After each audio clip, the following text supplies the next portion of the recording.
¿A usted lo sorprendió mucho cuando no vio a Leopoldo López en su casa? Bueno, efectivamente, bueno, a mí en primer lugar, tuve que informar a mi gobierno de las circunstancias que se daban y luego también tuve que informar al propio régimen, a las autoridades venezolanas, que fui yo el que se lo notificó y les informó, ¿no? ¿Pero le sorprendió eso o, digamos, ya se lo esperaba? Pues evidentemente fue una sorpresa, claro, por supuesto, ¿no? ¿Usted cree que es verosímil esa versión que Leopoldo López puede escapar de Venezuela desde su embajada hasta Madrid sin tener ningún tipo de complicidad por parte del régimen, por parte del gobierno de Maduro?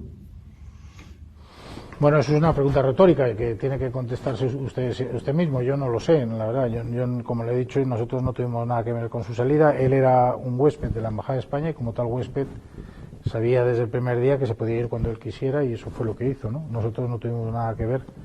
Luego ya los detalles de su fuga, pues la verdad yo los desconozco, ¿no? En el caso de que lo hubiese necesitado porque su vida corriese peligro, embajador, me refiero a la vida de Leopoldo López, ¿usted hubiese accedido a ayudar a salvar la vida de un líder político a pesar de que eso le pudiese costar, digamos, algún problema y no menor con su Cancillería, con su ministro de Exteriores, con el gobierno de su país? Bueno, no se dio el caso. Es decir, que el embajador es una persona que representa al país y al gobierno del país y como tal es un agente del gobierno y todo lo que hace un embajador es con el consentimiento del gobierno y de su país.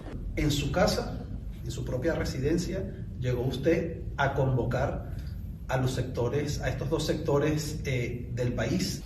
Bueno, ha sido una constante de todos los gobiernos españoles, ¿no? En general yo tengo que decir que España, con los distintos gobiernos y la embajada y yo como embajador, hemos evitado cualquier tipo de injerencia en los asuntos internos. Nunca hemos hecho injerencia en los asuntos internos. ¿Qué valor hace usted mismo como embajador de esa labor de mediación, bueno, esa figura tan inquietante como es José Luis Rodríguez Zapatero? Bueno, el gobierno español nunca impuso a un mediador, es decir, fueron las partes, el régimen de Maduro y la oposición a Maduro los que le pidieron o aceptaron que fuera el expresidente Zapatero el que mediara.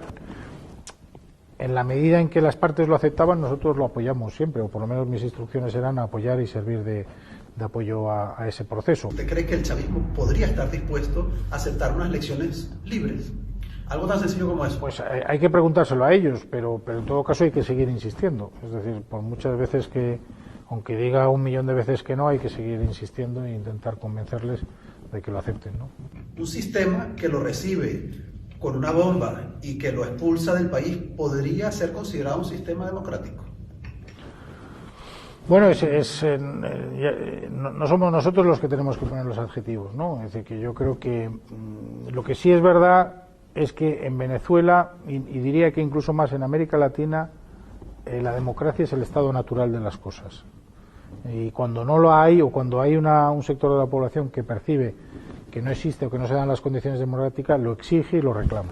Usted ha sido embajador en Panamá, embajador en Jamaica y además ha sido embajador no residente, si no tengo apuntado mal, en Bahamas, Antigua Barbuda, Dominica, Santa Lucía y San Cristóbal y Nieves, además de tener cargos diplomáticos en Argentina y Alemania. ¿En alguno de esos países lo han recibido como un artefacto explosivo o lo han expulsado?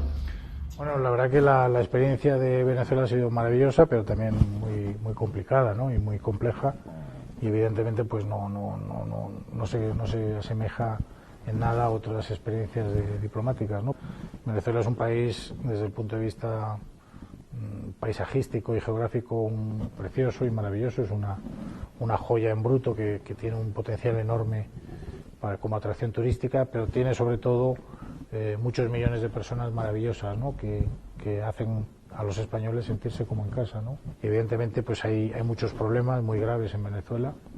Hay gente que sufre, hay gente que no tiene para comer, o gente que no tiene una vida digna, y eso pues la verdad que no es admisible, y contra esa injusticia hay que rebelarse, ¿no? Y también hay gente que no puede expresar libremente sus ideas políticas y que se encuentra perseguido en una situación en donde no se respeta la dignidad del ser humano, y eso pues tampoco se puede admitir, ¿no? Porque eso ya no es un problema de injerencia o no de injerencia, esos son valores universales, ¿no? ¿Volverá a Venezuela? Hombre, esa esperanza tengo, ¿no? Es decir, sin duda Venezuela forma parte de mi corazón y de mi familia. En mi caso ahora ya existe la arepa como algo consustancial a la dieta de mi familia y muchas cosas que he incorporado al día a día venezolano, ¿no? Gracias, embajador, por aceptar esta entrevista. No es usual que un diplomático acepte entrevistas, por lo cual le agradecemos su tiempo. Amigos, gracias por estar aquí y pendientes con el próximo contenido, con las próximas entrevistas que le estaremos aportando.